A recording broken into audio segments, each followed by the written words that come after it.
મહંત સ્વામીની હાકલથી 14,000 હરિભક્તો સ્વામિનારાયણ મણિનગર પહોંચ્યા.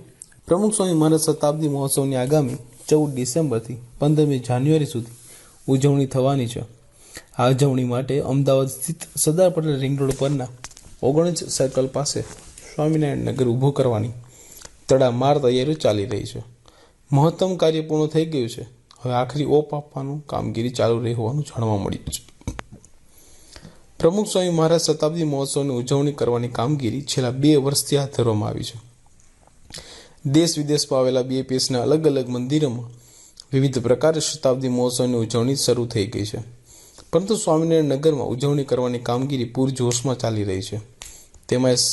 તેમાંય વળી બોચાસણવાસી અક્ષર પુરુષોત્તમ સ્વામિનારાયણ સંસ્થાના વડા મહંત સ્વામીએ દિવાળી અને બેસતું વર્ષ તો નગરમાં જ તેવી આજ્ઞા કરી હતી. આ આજ્ઞાના પગલે ગુજરાતભરમાંથી હરિભક્તોએ નગરમાં સેવામાં આવવા માટે નોંધણી કરાવવા માટે પડાપડી કરી મૂકી હતી.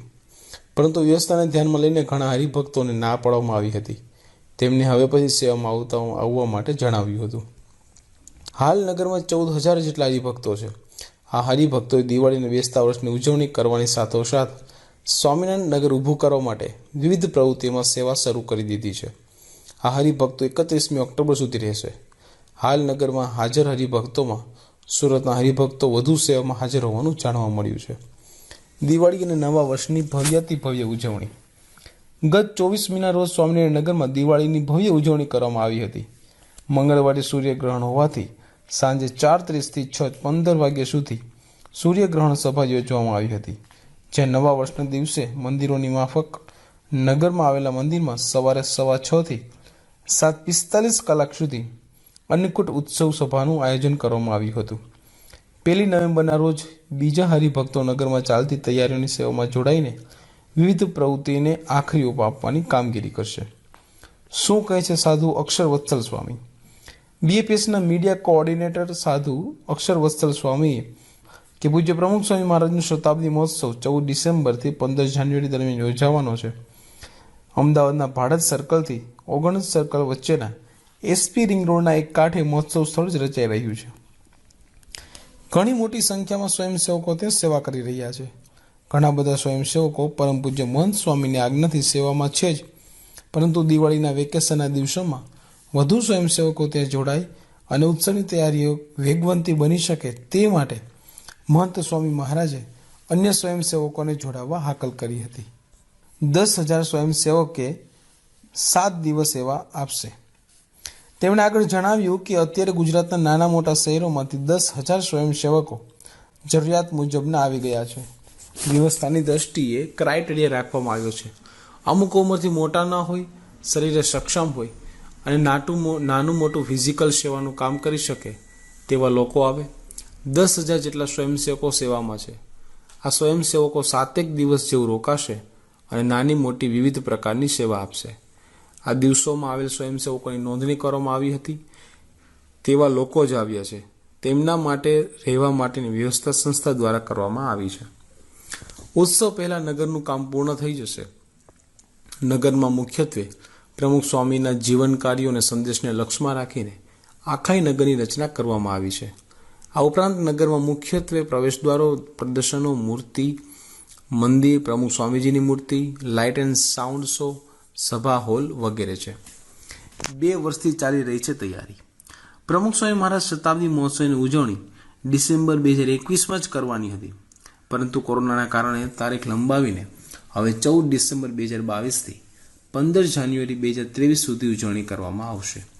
આ મહોત્સવ ભલે 14 ડિસેમ્બર 2022થી જાન્યુઆરી 2023 સુધી યોજવાનો હોય, પણ તેની તૈયારીઓ છેલ્લા 2 વર્ષથી એટલે કે 2020થી ચાલી રહી છે.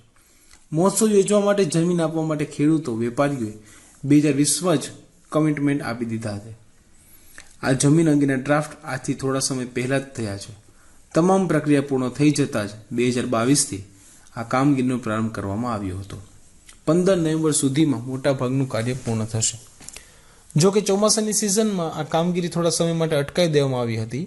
હવે પ્રમુખ શતાબ્દી મહોત્સવની તારીખ 15મી ડિસેમ્બર નજીક આવી રહી છે. તેમ પ્રમુખ સ્વામી શતાબ્દી મહોત્સવની ભવ્યાતિ ભવ્ય ઉજવણી કરવા માટે બીએપીએસ સંસ્થા સહિત હરિભક્તોએ 600 એકર જમીનમાં સ્વામિનારાયણ નગર ઊભું કરવાની કામગીરી પૂરજોશમાં શરૂ કરી છે.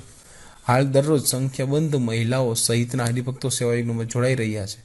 ઓક્ટોબરના અંત સુધીમાં અથવા તો 15મી નવેમ્બર સુધીમાં મોટાભાગનું કાર્ય પૂર્ણ થઈ જશે. 12મી ડિસેમ્બરે 12 વાગ્યા પહેલા પહોંચી જવું પડશે. બ્રહ્મ સ્વરૂપ પ્રમુખ સ્વામી મહારાજ શતાબ્દી મહોત્સવમાં સેવામાં આવવા માટે અગાઉ સ્વયંસેવકોને જણાવ્યું હતું કે તેઓ 13મી ડિસેમ્બરના રોજ 10 વાગ્યા સુધીમાં નગરમાં આવવું. તે સમયે મહોત્સવનું ઉદ્ઘાટન સમારોહનું આયોજન તારીખ 15મી ડિસેમ્બરના રોજ કરવામાં આવ્યું હતું. હવે મહોત્સવનું ઉદ્ઘાટન તારીખ 14મી ડિસેમ્બરના રોજ ભવ્યાતીત કરવામાં આવશે. એટલે કે ઉદ્ઘાટન સમારોહ એક દિવસ વહેલો યોજાશે. એટલે સ્વયંસેવકોએ તારીખ 13મી ડિસેમ્બરના બદલે 12મી ડિસેમ્બરના રોજ 12 વાગ્યા સુધીમાં નગરમાં આવી જવાનું રહેશે. તમામ સ્વયંસેવકોને આ અંગે તુરંત જાણ કરશો. દરેક મંડળ સંચાલકે દરેક સ્વયંસેવકોને વ્યક્તિગત મળી કેટલા સ્વયંસેવકો તારીખ 11મી ડિસેમ્બરના રોજ આવી શકશે અને કેટલા સ્વયંસેવકો તારીખ 12મી ડિસેમ્બરના રોજ આવશે તે નક્કી કરી ક્ષેત્ર પ્રમાણે એસટી બસની વ્યવસ્થા કરવી. સન 1951-52 વર્ષ હતું. મુંબઈના નેપિયન્સી રોડ પર મુંબઈ રાજ્યના તત્કાલીન મંત્રી શ્રી ગુલઝારીલાલ નંદાજી પોતાના બંગલામાં ભોજન લેવા બેઠા હતા. એ સમયે ભારતની પછાત પ્રજા માટે રશિયાથી આયાત કરાયેલા હલકી કક્ષાના લાલ ઘઉંની ભાખરી તેઓ જમી રહ્યા હતા. તેમને એક મિત્ર તે વખતે ત્યાં આવીને પૂછ્યું, તમે શા માટે આવું હલકું ધાન જમો છો? આપણને તો સારા ઘઉં મળે જ છે ને. નંદાજીએ કહ્યું કે હું જે પ્રજાનો નેતા બન્યો છું એ મોટા ભાગની પ્રજા આ જ ઘઉં ખાય છે, તો મારાથી સારા ઘઉં કઈ રીતે જમાય? નંદાજીના આ ઉત્તરે મિત્રને નતમસ્તક બનાવ્યા. બહુ રત્ન વસુંધરા પર અનેક નરરત્નો પાક્યા છે. એવા અનેક નરરત્નોમાં શ્રી ગુલઝારીલાલ નંદા ખરેખર એક જળ હળતું ભારત રત્ન છે, જેમનું સમગ્ર જીવન નિસ્વાર્થ અને નિષ્કલંક સેવાથી વિભૂષિત હતું. ભારત સરકારે એમની સેવાને ભારત રત્ન વિભૂષણથી નવાજીને ભારત રત્ન ખિતાબને વિભૂષિત કર્યો છે. ભારત વર્ષને નેતૃત્વનો આદેશ પૂરો પાડનાર શ્રી ગુલઝારીલાલ નંદાજી એટલે રાજનીતિ અને અધ્યાત્મનો વિરલ સંગમ. ઉત્તર પંજાબના મૂળ ઉચ્ચ હિન્દુ બ્રાહ્મણ કુળમાં એમનો જન્મ. બચપણથી જ આધ્યાત્મિક જિજ્ઞાસા, બાલ્યાવસ્થાથી જ જાણે એમને કુટુંબમાં ઉતરી આવેલી સેવાભાવનું પ્રતિબિંબ પૂર્ણપણે ઝીલી લીધું હતું. કિશોરાવસ્થાથી અનેક સાધુ સંતોના ચરણોની રજ મસ્તકે ચડાવીને તેઓ પોતાની આધ્યાત્મિક જિજ્ઞાસા સંતોષવા સતત પ્રયત્ન કરતા. અનેક સંપ્રદાયના ધાર્મિક પુસ્તકોમાં જીવનના ગૂઢ રહસ્યો શોધવા એમની નજર સતત ઘૂમતી રહેતી. બીએમાં અભ્યાસ કરતા હતા ત્યારે સ્વામી રામતીર્થના પુસ્તકોમાં રુચિ જાગી. રાધાસ્વામી સંપ્રદાયના સંપર્કમાં પણ આવ્યા. વળી આર્ય સમાજ અને ઉદાસી પંથમાં પણ ઊંડે સુધી જઈ આવ્યા. પંજાબમાં જ MA LLBની ઉપાધિ મેળવી. તેઓએ ત્યારબાદ પોતાનું કાર્યક્ષેત્ર ગુજરાત બનાવ્યું. દેશ સેવાની લગનથી મહાત્મા ગાંધીના અભિયાનમાં જોડાયા. ખાસ કરીને શ્રમજીવી વર્ગના ઉદ્ધારને એમણે પોતાનું મુખ્ય કાર્યક્ષેત્ર બનાવ્યું અને મજૂર મહાજનના એક તરવરીય મહત્વાકાંક્ષી નેતા તરીકે લોકપ્રિય બની રહ્યા હતા. અનેક ધર્મ પ્રવાહોમાં જઈ આવ્યા પછી પણ આધ્યાત્મિક ચેતનાની ચિનગારી ઝકતો એમનો તર્કશીલ અને બૌદ્ધિક અંતરાત્મા ક્યાંય ઠર્યો નહીં. અંતે આઝાદીની લડતમાં જોડાવા તેઓની મનોભૂમિકા રચાતી રહેતી. એ દરમિયાન તેમના જીવનમાં એક નવો વળાંક આવ્યો. સન 1934માં અમદાવાદના પ્રસિદ્ધ વિદ્વાન, ગુજરાત કોલેજના ગણિતના પ્રખર ઉપાસક અને હિન્દુ મહાસભા તથા હિન્દુ મિશનના પ્રમુખ પ્રોફેસર જેઠાલાલના સંપર્કથી તત્કાલીન લેબર કમિશનર શ્રી આયંગરને ખબર પડી કે શાહપુરમાં જેઠીબા નામના એક સ્વામિનારાયણ ભક્ત મહિલાને સમાધિ થાય છે. જિજ્ઞાસાવશ શ્રી આયંગર અને તેમની સાથે મજૂર નેતા તરીકે ઉપસી રહેલા શ્રી નંદા પણ એ સમાધિને ચકાસવા આવ્યા. ખૂબ તર્કશીલ નંદાજીને પ્રથમ તો સમાધિમાં વિશ્વાસ ન બેઠો, પણ નજરો નજર અનેક વખત વિવિધ રીતે પ્રત્યક્ષ ચકાસીને એમને અનુભવ્યું કે મોટા મોટા યોગીને દુર્લભ સમાધિ મહિલા ભક્તને સહજ છે. પોલેન્ડના પ્રખર ગાંધીવાદી મોરિસ ફ્રીડમેન તેમજ પ્યારે કૃષ્ણ ઠુકરાલ જેવા અનેકે સમાધિ અંગે ખૂબ ચકાસીને જોયું. નંદાજીને આ સમાધિ વિશે વધુ જાણવામાં રસ લાગ્યો. માલુમ પડ્યું કે સ્વામિનારાયણ સંપ્રદાયના મહાન સંત અને બોચાસણવાસી શ્રી અક્ષર પુરુષોત્તમ સંસ્થાના સ્થાપક બ્રહ્મ સ્વરૂપ શાસ્ત્રીજી મહારાજની કૃપાથી સમાધિ થાય છે અને આવા અન્ય ઘણા ભક્તો સમાધિમાં સદેહ મુક્તિની દિવ્ય અનુભવ કરી રહ્યા છે. આથી નંદાજીને શાસ્ત્રીજી મહારાજના દર્શન માટે ઉત્સુકતા જાગી. અચાનક એ જ અરસામાં નંદાજીને બ્રહ્મ સ્વરૂપ શાસ્ત્રીજી મહારાજનો અમદાવાદમાં યોગ થયો.